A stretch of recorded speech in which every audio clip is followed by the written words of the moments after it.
Good afternoon, everyone. The mayor is now connected for our afternoon press conference this Friday. Hope everyone is doing okay. The mayor will first speak in English, and then we'll take questions in English, and then he'll speak in Spanish, and we'll take questions in Spanish. And I want to say this time around, we're going to start with one question for each reporter, and then we'll move on to Spanish and do one question. And then if we have additional time at the end, we'll come back for follow-ups, if that's okay with everyone. Mr. Mayor, go ahead. Thank you, Patty. Good afternoon. Good afternoon. Thank you for joining me today. And joining me today are several of the county's medical experts from Jackson Health and U Health, including Dr. Lillian Abo, Dr. Tanita Ferreira, and Dr. Eileen Marty from FIU's Medical School. Also here from the Florida Department of Health are Dr. Yesenia Villalta and Dr. Samir Elmir. These experts and others have been guiding us every step of the way as we started to open up the economy under our new normal rules.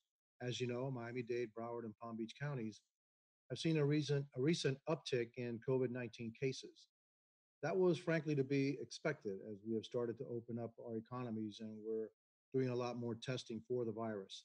We know this pandemic has no borders. It takes a united front to beat this virus and save lives. And that's what our focus is now: tougher enforcement of the new normal rules that require masks and social distancing. It was part of our discussion today with Governor Ron DeSantis and ACA Secretary Mary Mayhew during a roundtable at FIU. We're joined by Jackson CEO Carlos Migoya and the CEOs from Broward Memorial Health and Tenet Healthcare in Palm Beach. As the three counties have started to get people back to work, we're seeing too many people not wearing masks and not social distancing while out and about. We're also seeing a higher percentage of younger people in the 20s, 30s, and 40s who are testing positive for the virus. You know, they may not have any symptoms, but they are contagious and they can be putting their parents and grandparents at greater risk because we know that the vast majority of COVID 19 deaths are people over the age of 65. So, if people want to ignore our life saving rules and not wear masks and not social distance, then we will offer them a wake up call: tougher enforcement. Yesterday, Miami Dade Police checked nearly 12,000 businesses, mostly in unincorporated areas of the county. They found only 19 businesses not in compliance. That's a very good rate. But we know that there are many more businesses not enforcing the rules. Some of them are in various cities. Miami-Dade Police Director Freddie Ramirez had a conference call today with municipal police chiefs to go over the county's zero tolerance enforcement strategy to protect public health. I had a virtual meeting with the League of Cities earlier this week. They agreed that the rules need to be enforced and that there have to be consequences. Again, we need a united front to tamp down the virus and to save lives. If one of our officers come into your business and see people aren't wearing masks or practicing social distancing when they should, they will and probably will shut you down.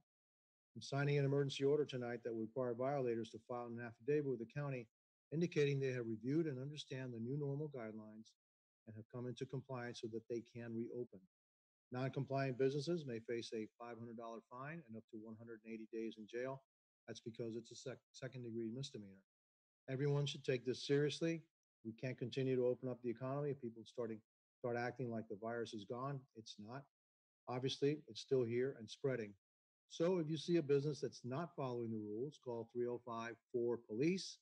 That's 305, the number 4, and then police, and we will check on that business. But even more important, take personal responsibility. We all know what's expected. Wash your hands, wear your mask, keep your distance. That's the only way to make sure the infection rate goes down. I do want to stress that we have plenty of hospital beds, ICU beds, and ventilators available throughout the county. There have been some reports suggesting that we're running out of beds. That's simply not true. Check the daily dashboard on miamidade.gov/new normal for the latest numbers. Also, we have never lifted the county's safer at home order. So if you don't need to be out, especially if you have a health condition or if you're over 60, and that puts you at risk of severe illness from COVID 19, stay home as much as you can. I'll now take some questions in English and then I'll say a few words in Spanish and take those questions. Our doctors here are also here to answer any questions. So, Patty, what do you got? Mr. Mayor, we'll start off today with Andy Slater from Fox Sports Radio. How come Andy always gets number one slot? Is he first He up or doesn't something? always. He Okay. doesn't. Not Okay. always. All right. It starts with an Mayor, A. my All Next right. year.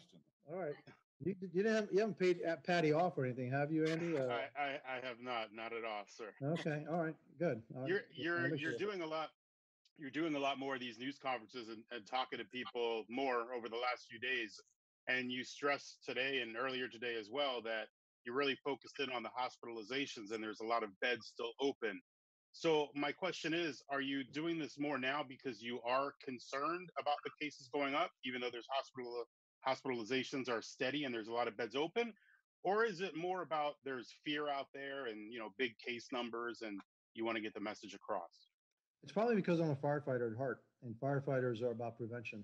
And so I'd rather not be reactive. I'd rather be preventive. I've seen some of the numbers on the percentage of the tests that are going up. There has been a slight uptick in hospitalizations, and so need to kind of nip this in the bud and not wait much further. So the message has is that we will be enforcing stricter, that we expect you to wear your mask, that we expect you to keep social distance, that, hopefully you will follow our rules. And if we do that, then we should keep the infection rate low and we can then move forward with opening up more of the economy.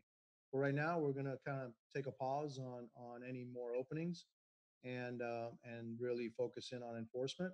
But that's been the message, really, and it's probably the firefighter in me that wants to make sure that it doesn't get out of hand. Thank you, sir. Our next question will be from Doug Hanks from the Miami Herald. So much. So, Mayor, you had said that you had wanted 1,000 contact tracers in Miami-Dade County. What's happened with that, and would that help bring down the infection rate right now? We're working we're working with the state on trying to get more contact tracers, and Miami-Dade County will help them. Actually, the state has hired a company to help them with that. So we need to get the number of those additional personnel that the state has hired. How many are going to come down to Miami-Dade? How many are really needed here in Miami-Dade? And we will be glad to make up the difference. But I've got, one of my deputy directors is working directly with the state on that issue. I know that, excuse me, I think that Dr. Vialta is on this call, so maybe she can answer that too.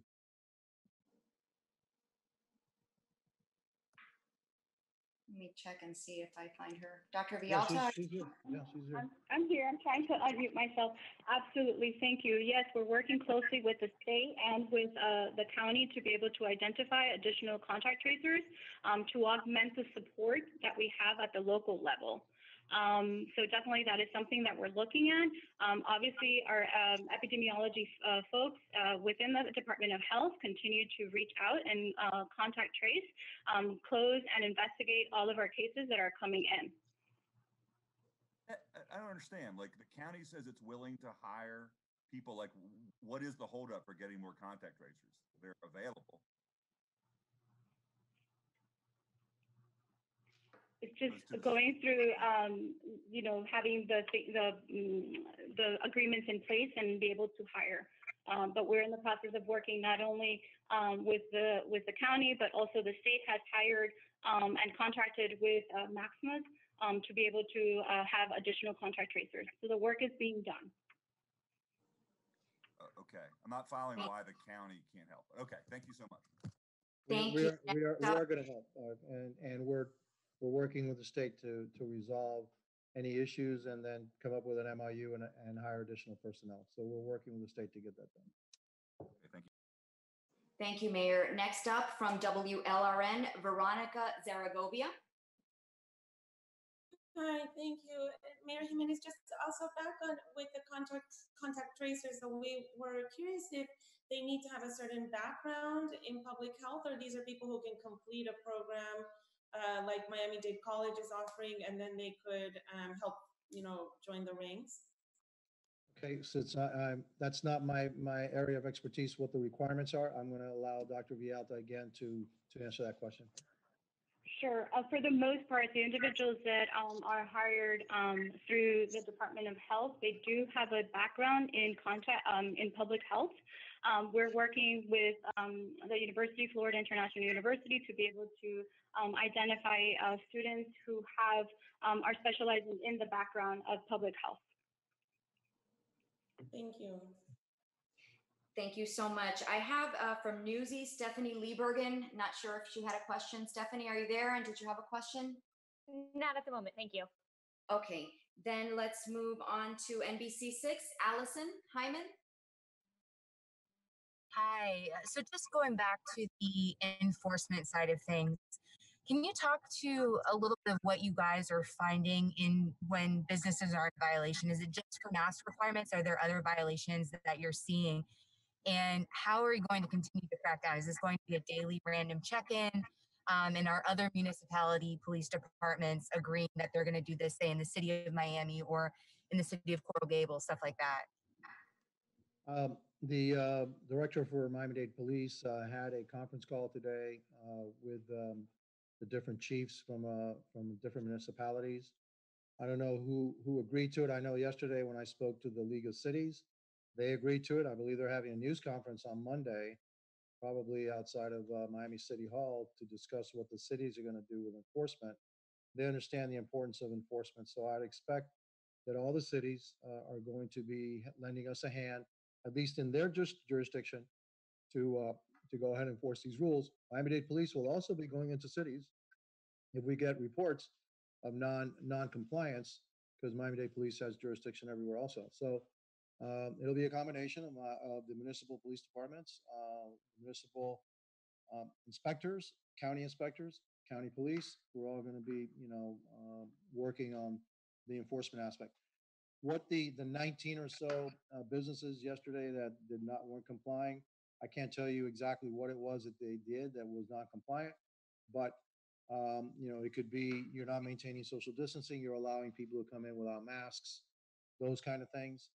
You're allowing too many people in a certain area, you're allowing people to congregate. Those could be violations. And again, we don't want to be bad about it, but it's tougher enforcement now. The businesses have been open long enough to know exactly what's required of them. And so we expect them to comply. And also is a way to give businesses some teeth, because we also are hearing reports that people are refusing to wear the mask. Customers are refusing to wear the mask. And this will allow those businesses to basically escort those people out. Okay. And so because we're going to hold the businesses responsible. Can I ask a quick follow-up question? So just to be clear, those 19 businesses that were found in violation, were they automatically forced to close down and they're going to have to go through that affidavit process? Is that what happened to those businesses yesterday? I don't have the answer to that question. I will talk to my director and see exactly what happened. Look, if it's just one person not wearing a mask, we're not going to close the business down for that. Okay. But if you see it, a rampant violations, then, that's why we're going to give our police officers discretion on how they handle the situation. But we are going to be tougher than we were in the past. Thank you, Mayor. I see Ty Russell from CBS4 is on the Zoom call. Ty, did you have a question for Mayor Jimenez? Yes, I do. How long will that process take, Mayor, when it comes to a business shutting down and then reopening under the new order that you'll sign tonight? For instance, if a business is shut down, let's say tomorrow morning, when will they be able to sign that affidavit and promise that they will correct their issues and reopen? How long will that process take? I think it's going to take a minimum of 24 hours. So that business will be closed that day. And then hopefully they'll sign that and hand it over, and then we will approve them going back and opening up again. It's not going to be a simple, I promise, and you're open in 5 minutes. It's going to be longer than that. Thank you, sir. I see that Local 10 and WSBN are on. Do either of those stations have a question? Okay, I think we're done with English for now, so we can move on to Spanish. Oh, I hear somebody coming up. Can I ask a quick question for WLRN? Mayor, I'm wondering that even if there might not be, say, a crisis with the number of ICU beds available, but hospitalization numbers in Miami-Dade are up. And I'm wondering if there's a way, if there's what's driving these numbers to increase? Um, Not quite sure. So the numbers aren't up dramatically. We've been hovering around 600 now. It's about 649 the COVID-19 patients in the hospital today, and 100 and something like 20 are in ICU beds. Again, that's not very dramatically higher than the normal. And there may be a number of things. We do have a higher percentage of people that are testing that are coming up positive, even though today's number dipped down to about 10%, which had been 14, 13, now down to 10. Hopefully that trend continues, and maybe we just had a blip. But we also understand that there are a number of people that are in the hospital for some other reason that came in negative and then tested positive in the hospital. That flips over to a COVID-19 patient.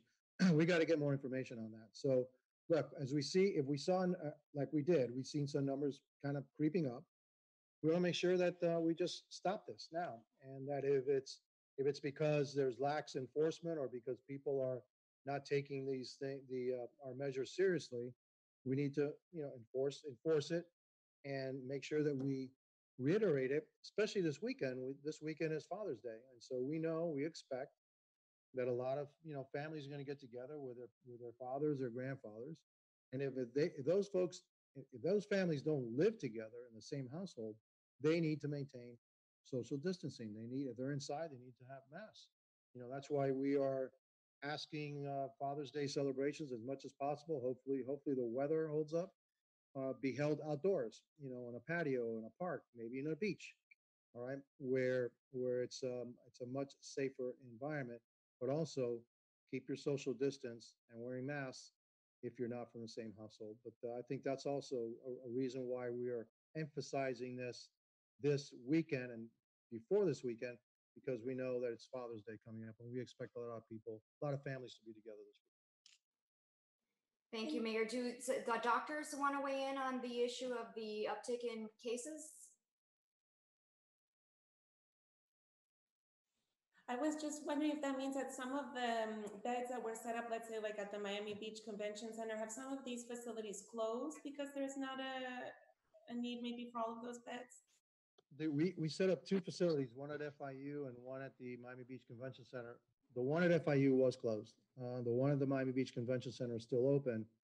And then the governor announced today that the Pan American Hospital, the old Pan American Hospital, is going to be opening up 120 beds for those patients that come from nursing homes. Instead of having to send them back to nursing homes, they can go to Pan American and get a better level of care. So that'll add another 120 beds to the inventory. So we did close one facility because it was never used. The facility at the convention center has never been used also, but it's still open. Thank you very much. Thank you. And we can come back to English questions in a little bit if we have additional time, but for now we will move on to the mayor's remarks in Spanish. Thank you. Buenas tardes. Hoy tengo conmigo a varios expertos médicos, incluyendo la doctora Lilian Abo y la doctora Tanira Ferreira y de UHealth y el Hospital Jackson. La doctora Eileen Martin de FIU también está presente, junto a los doctores del Departamento de Salud. Estos expertos nos han guiado por todo el proceso de abrir nuestra economía bajo las reglas de la nueva normalidad. Como ya saben, Miami-Dade, Broward y Palm Beach han visto un aumento en los casos de COVID-19. Esto lo esperábamos porque al abrir nuestra economía hay más interacción. También hay muchas personas haciéndose las pruebas. Este virus no tiene fronteras y por eso estamos unidos como región para salvar vidas. Ahora nos estamos poniendo con mano dura para estar seguros que las órdenes de mantener la distancia social y el uso de máscaras se estén cumpliendo. Hablé sobre esto hoy con el gobernador Ron DeSantis, la secretaria de la Agencia de Salud ACA, Mary Mayhew, directores de hospitales como Jackson y otros del condado Broward y Palm Beach estuvieron ahí también. Hemos visto a demasiadas personas que no se están protegiendo cuando salen a la calle. El número de personas jóvenes dando positivo para el COVID-19 se ha disparado. Recuerden que aunque no tengan síntomas, están poniendo a sus padres y abuelos en gran riesgo. La mayor cantidad de muertos está entre las personas mayores de 65 años. Así que tomen esto en serio.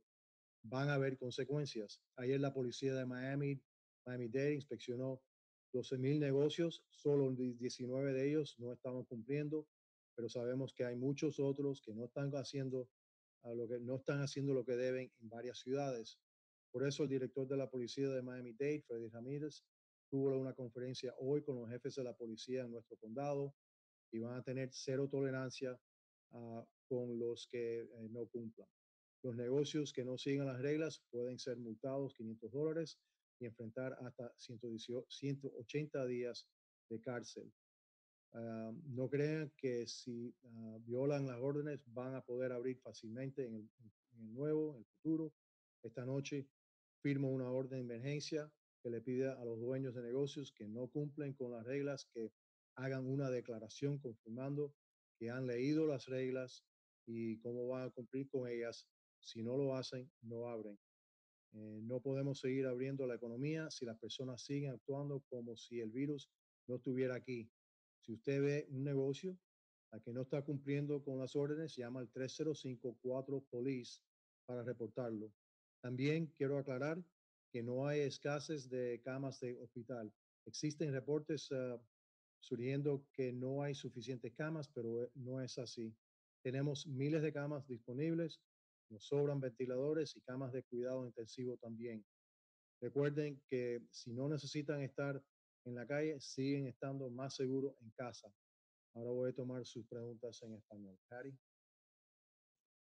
Okay, Mayor, our first question today in Spanish de TV Venezuela, Doricer Alvarado. Hola, alcalde.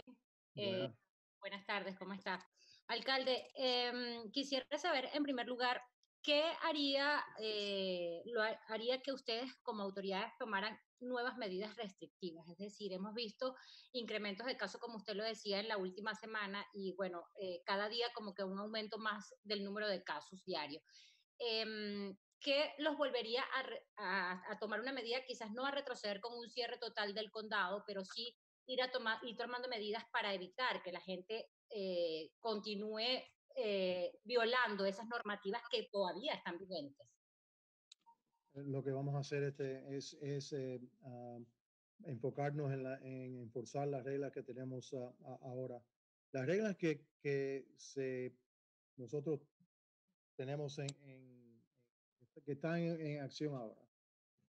Fueron esas reglas no se sacaron, ¿sabe?, del aire. Esas reglas tuvimos semanas formulando esas reglas con nuestros expertos y también con los dueños de los negocios para formular reglas que trabajan no solamente para los negocios, pero más importante, que trabajen para nosotros, por la salud. Así que si las personas cumplen con las reglas, mantengan la distancia social, el uso de máscaras, lavándose las manos, no tocándose la cara, si hacen eso, simplemente haciendo eso, pueden disminuir el porcentaje de contagio en una manera extraordinaria. Eso es lo que es necesario. Lamentablemente, lo que yo creo que ha sucedido es que las personas creen que, bueno, abrieron la economía, entonces ya no tenemos el virus, podemos entonces bajar la guardia y no tenemos que hacer todo lo que dice todas estas reglas. Eso no es cierto. Tenemos que seguir las reglas hasta que estamos asegurados que este virus no existe aquí o tenemos un tipo de vacuna o antiviral. Así que tenemos que cumplir con estas reglas. Gracias, alcalde. Ahora pasamos con Noticias 23, Rain Anciani. Sí, alcalde, buenas tardes. Bueno, quería preguntarle sobre de qué manera está funcionando, no sé si en este caso usted o el director de la policía si está disponible, de qué manera están coordinando con los otros departamentos. Se han visto pues algunas denuncias de que en la ciudad de Miami restaurantes han estado abriendo, pues aprovechando la reapertura, pero también prestando como servicios de bar, algunos videos en social media que muestran pues aglomeración de personas. ¿Qué información se tiene sobre eso y cómo se procede en el caso de las ciudades? Bueno, hoy tuvo el director de la policía, tuvo su reunión con todos los jefes de policías municipal aquí en el condado. Hay 34 diferentes ciudades aquí. Todo para informarles que tenemos una policía de cero tolerancia. También he escuchado no solamente restaurantes en ciertas ciudades, pero también hay equipos de fútbol, no, el fútbol no americano, donde están jugando juegos y eso no está permitido. Así que le estamos pidiendo a las diferentes ciudades que por favor tienen que enforzar eso, pero también el condado va a entrar en diferentes ciudades, en diferentes tipos de negocios, para asegurar que esos negocios están cumpliendo. Ahora, Gracias. bueno, no sé si tengo oportunidad. Podemos esperar a hacer la segunda pregunta después de que todo el mundo haya tenido su turno para poder tener tiempo para todo el mundo. Gracias. Pasamos ahora con Telemundo 51, Liana Astorga. Liana, you are muted. Ahora, ¿me escuchan? Ahora sí. Buenas tardes, alcalde. Mi pregunta es sobre el anuncio que hizo hoy la Asociación de Cruceros de retrasar la reapertura hasta el 15 de septiembre. Primeramente, ¿qué le parece ese retraso? Y segundo, ¿cuál sería el impacto que tendría en nuestra economía local? Gracias.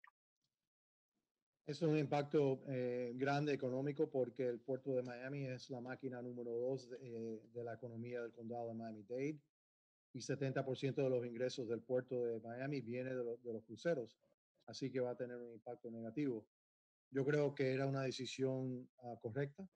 Yo creo que todavía no vemos un tipo de luz al final del túnel de ese tipo de negocio, de esa actividad.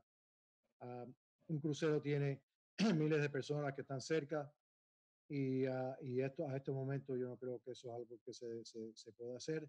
Si se encuentra un antiviral o una vacuna, entonces todo está bien, pero hasta ahora ellos tienen que trabajar con sus procedimientos, y también trabajar con el CDC a ver en qué manera ellos pueden abrir y cuándo pueden abrir y cuándo el CDC le va a dar ese permiso. Pero sí, para nosotros, para la economía, no es buena noticia, pero yo creo para la salud, yo creo que era la decisión correcta.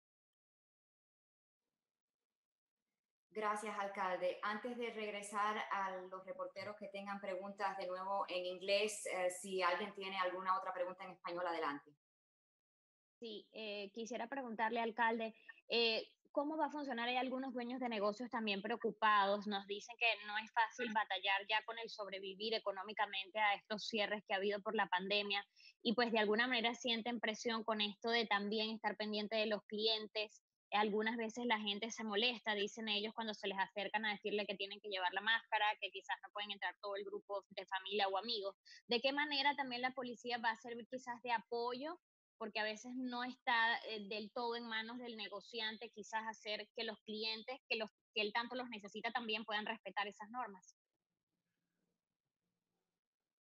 Los negocios tienen que cumplir con las reglas. Ahora, si tienen un cliente que si tú le dices, mira, tú tienes que ponerle máscara, y el cliente se niega de poner la máscara y se queda dentro del negocio, llama a la policía, porque ese cliente está violando las reglas también. Así que ese cliente también se le puede dar una multa, también se puede arrestar, o si no, la policía lo puede sacar del negocio. Así que no me digas que no, bueno, sabes, es pesado, yo no quiero hacer eso. Va a ser mucho más pesado cuando te cierren. ¿Ok? Así que haga lo que tú tienes que hacer, llama a la policía para sacar a esa persona, porque eso no es excusa. Así que, sorry, pero para la salud del pueblo es mucho más importante.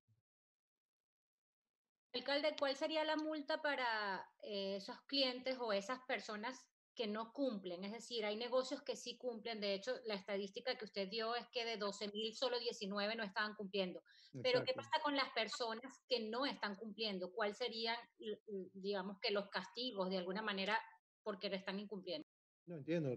La primera cosa le vamos a decir, mira, por favor, tiene que salir, no puede estar aquí sin máscara. Ok, si no, yo no voy a salir. Ok, ahora la multa puede ser hasta $500 y te pueden arrestar y te puedes quedar Yo creo que son hasta 180 días en la cárcel. Así que eso puede ser la consecuencia. No hemos llegado ahí con nadie. No espero que vamos a llegar ahí.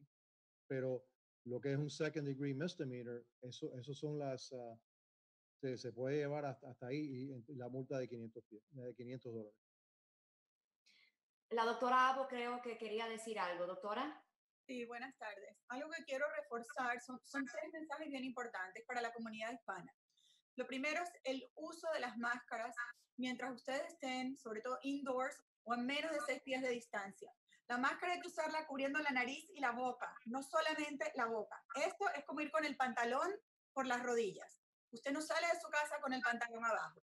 Tiene que taparse la nariz y la boca para evitar contagiar a otros. Y lo digo así porque es muy importante, porque nosotros los hispanos creemos que no sabemos todo más que todo el mundo.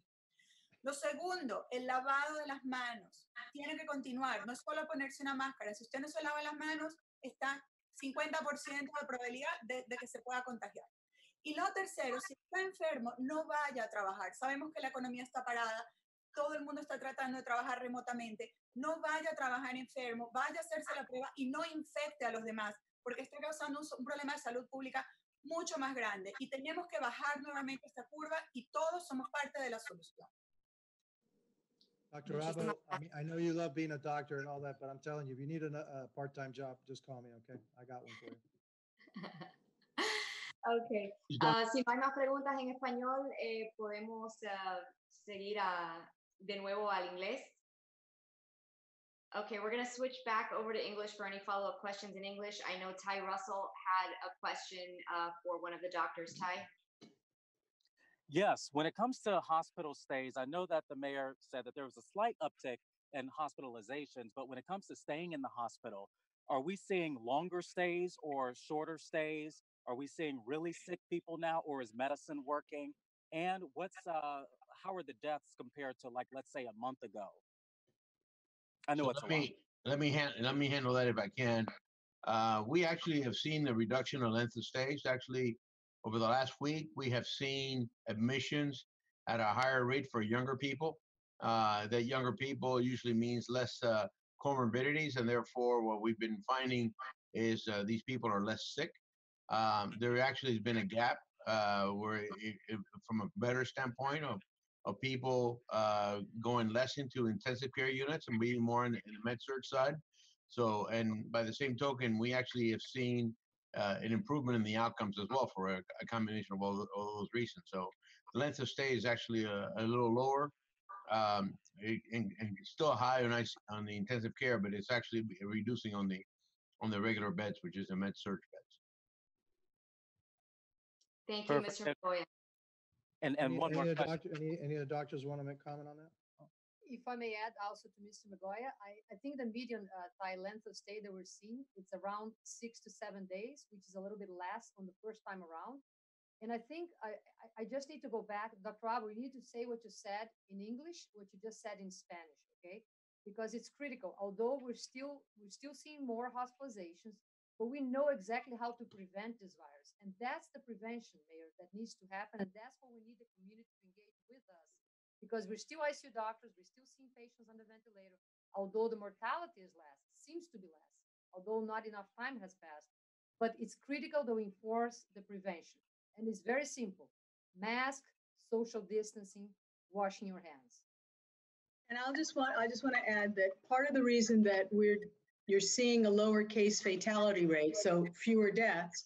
Of course, Dr. Ferreira is right, we need more time, but it's also because in the last several months, we've all learned a lot about case management, and we've distinguished different kinds of severe disease, and we are now more attuned to exactly when to give which drugs, et cetera. So the medical community is more ready to manage these cases now than we were when this outbreak began. Thank you. And Dr. Abo, did you have your mask demonstration in English as well? So what I said in Spanish is that there are top 3 things that we want the community to remember. As Dr. Ferreira said, prevention is key, and we need to continue to flatten and lower the curve. The first one is you need to use your mask. If you're indoors or outdoors, less than 6 feet apart from someone that doesn't live in your household, you have to wear the mask. And the mask has to cover your nose and your mouth. Like, not like this, but it has to go all the way. Okay? So please wear it appropriately. Why is that important? Because if you're wearing it just covering your mouth, it's like going with your pants around your knees, and you don't do that. The second thing is hand hygiene. And hand hygiene could be with alcohol, hand sanitizer, water, and soap. It's very, very important when you have children, teenagers, young adults, or elderly. Everyone can practice hand hygiene. We all learned that in kindergarten. The third thing is don't go to work if you're sick. Why is that important? Because if you don't get tested and you're sick and continue to work, you're going to continue infecting others. And that is a public health threat. It's no longer just about you, it's everybody else. So please help us. We are all in the front lines. We're putting our lives to continue to work for you.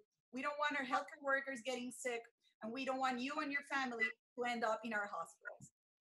And if I may add, that is tremendous, Dr. Abo. I may add, when we do these public health measures, it's just part of the many things that we're asked to do by society to help ourselves and others. There's many, many, many rules and regulations that we already are perfectly happy abiding by, like stopping at a red light, that we do because we help ourselves and others.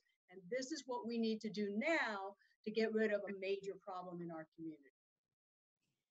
Thank you so much, doctors. And I want to say, Dr. Abo, that is such a great point about the mask, because I think we've all seen people walking around with the mask under the nose or just hanging on the chin, like I've got it, but I might not be wearing it, but I have it. And so that's such a great point, that it's cover the nose and the mouth. And that's what makes the difference and is the proper use. I know Doug Hanks had another question, medical question. Doug? Sure. So, doctors, I was hoping you could share, what advice have you given Mayor Jimenez when it comes to the next steps? You all signed on to the business closures being lifted. What's your advice on when any restrictions should be reimposed? If I may start, the advice is the adherence of the plan. The plan is a great plan. The plan has been vetted. The plan will work if people adhere to it. So if I would say, Doug, I think adherence to the existing plan is the key. We agree. We don't want to commit to a percent or a number at this time. We really want to send a clear message to the community. We're meeting periodically, all of us, with Mayor Jimenez. He has been demonstrating his leadership and reaching out to all of us and listening. I do think that we don't want to go back to closing the economy. None of us wants that. But if we have to, we will advise. And we hope we never get to that.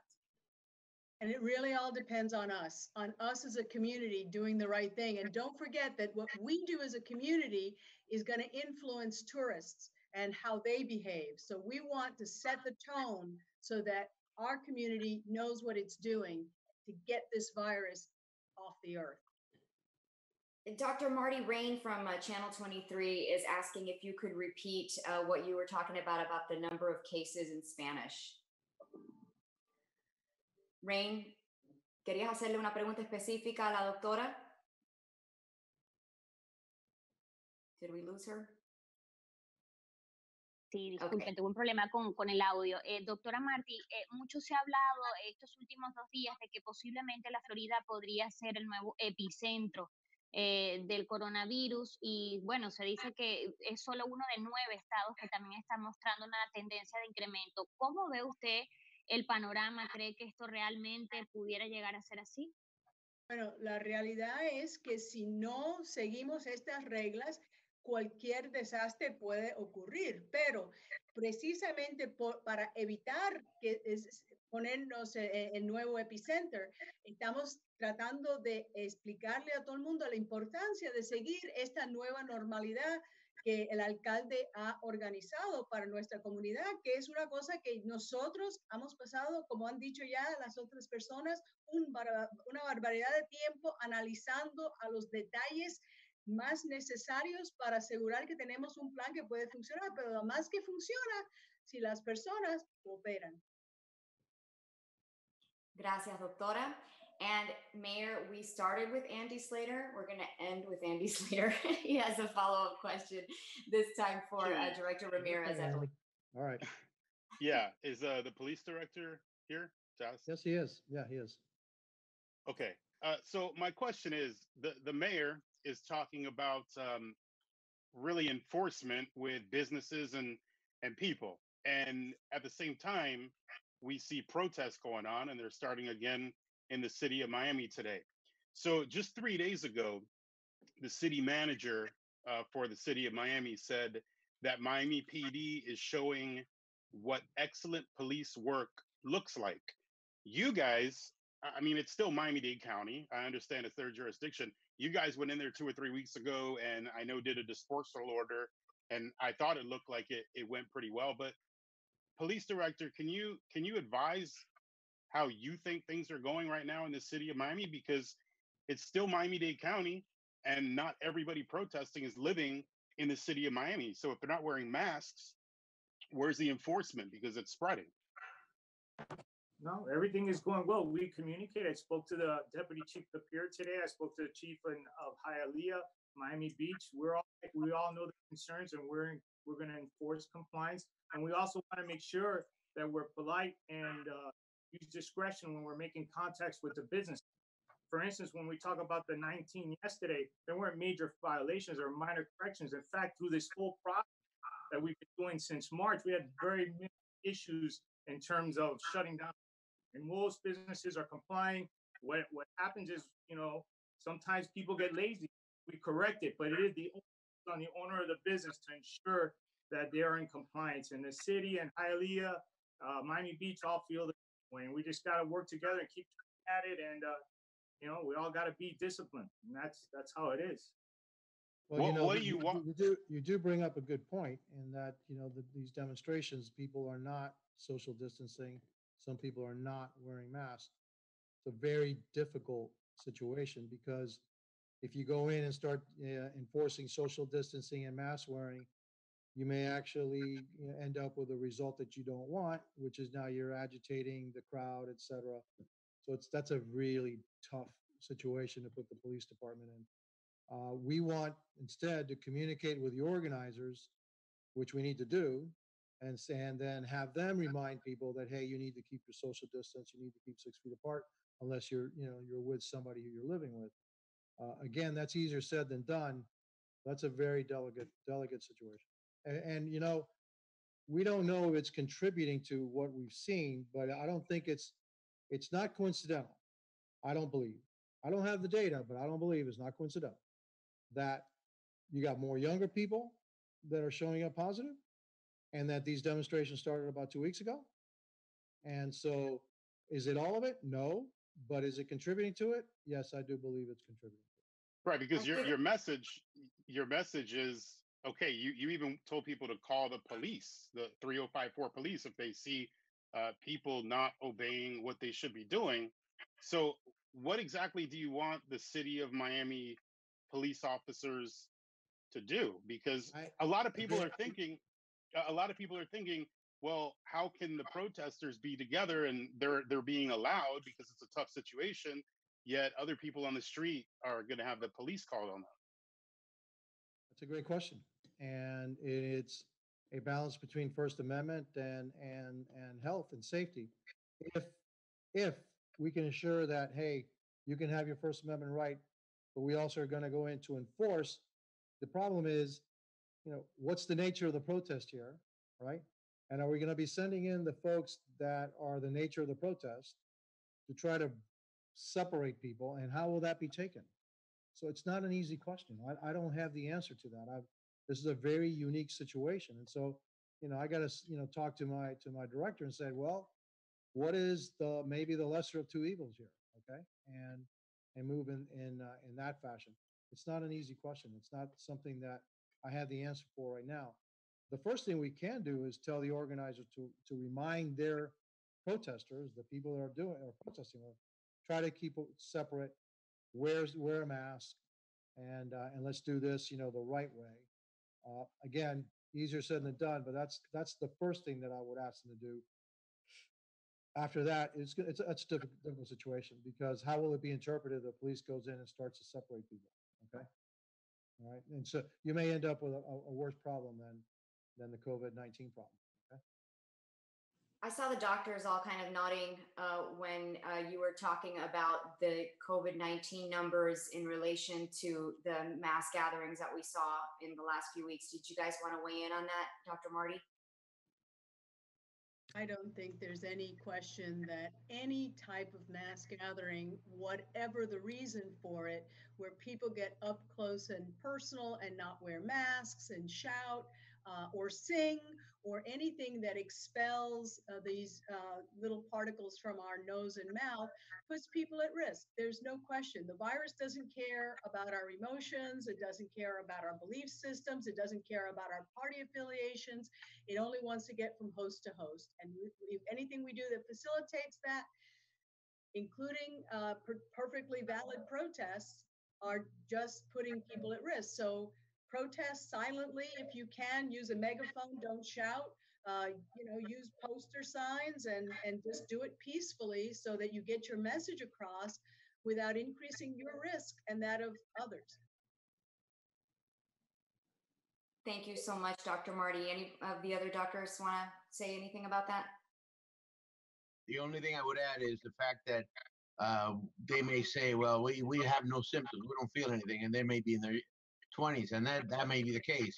But then they go home or they go visit a relative and see their mom or their grandmother, and they might infect them. So it may not be directly that young person that gets impacted, but some relative ends up getting impacted and may have a negative outcome because of it. And I'd like to add something to that. There's a very excellent paper that came out just today that addresses antibody formation for COVID-19 in asymptomatic as well as symptomatic individuals, showing that people who don't have symptoms tend not to have a very good immunologic response in the first place. And secondly, it shows that when they develop antibodies, those antibodies tend to disappear after 2 to 3 months, which means these people most likely can be reinfected multiple times. And as they get older and get reinfected with this thing, if we don't get this thing out of our community, eventually these people too may end up in the hospital. So we have to be very careful. It's affecting them in ways they don't realize. And as you say, it affects more vulnerable people that they may be around. So I agree absolutely with everything that has been said. Couple of things. First, I know we cannot provide fines to the people protesting, but perhaps we need to work with the organizers. And if they do not abide, give them $1,000. So I do think that we live in democracy, but this is a public health threat and they're violating human rights.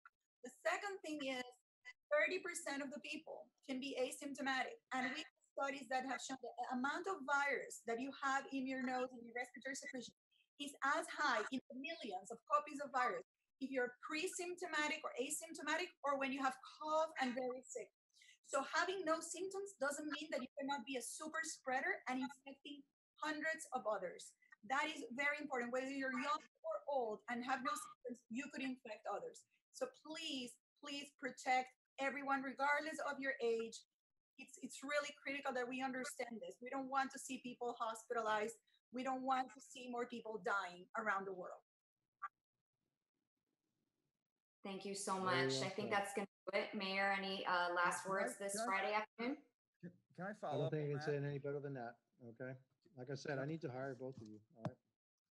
So all of you, I need to hire to carry this message. It's great. All right. So, yeah, that's it. Thank you. Let's on Father's Day, let's be with our dads and grandparents. But if you don't live with them, don't be too close. All right? Wear your mask, keep social distancing, and honor them that way to keep them safe. Thank you, sir. Have a good afternoon, everyone, and a great weekend. Thank you. Thank you, doctors. Appreciate it.